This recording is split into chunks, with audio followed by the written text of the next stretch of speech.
Hello 大家，今次呢段片呢就係少少嘅 daily vlog 啦。今次帶大家同我一齊出去做嘢。本身上個禮拜係咁落雨啦，今日勁好彩，超好天啊！跟住做呢個場地係勁靚啦，咁然後辛苦晒幫我拍片嘅攝影師 Ryan，佢幫我影咗好多好靚嘅片啦。大家遲啲可以留意下我嘅 IG views。完咗第一個場地，跟住即刻去翻旺角，我去咗朗豪坊行下先，因為未夠鐘。然後呢就去翻要拍嘢嘅餐廳。今日呢就係同寶琪一齊拍食嘢片。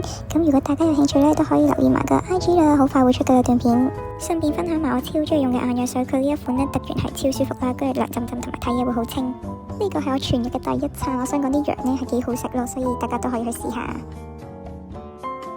拍完即刻去尖沙咀揾我啲 friend，因為今晚係同我個 friend 食生日飯，跟住好耐冇見佢啦，然後同佢哋開開心心食個飯。每次出嚟呢，大家都 update 大家嘅近況，跟住安排咗有 live band 唱首生日歌俾我個 friend，但佢勁尷尬，因為佢嗌人，哈哈哈。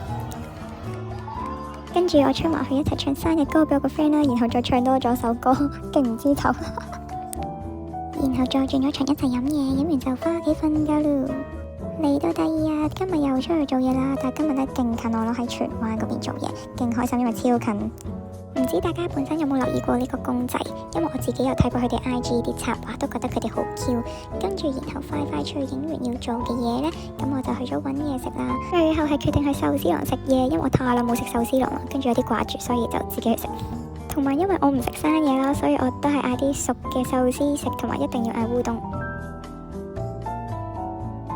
我自己覺得嚟食壽司郎一定係要嗌雪糕，跟住再落呢個抹茶粉，係勁好食，大家都要試下。食飽之後呢，我就自己去咗行街。其實我都幾 enjoy 自己行街，一路聽歌一路睇衫。最後我就買咗呢件粉紅色嘅 top，我覺得佢幾靚。跟住同埋呢段片到呢度啦，我哋下次再見啦，拜拜。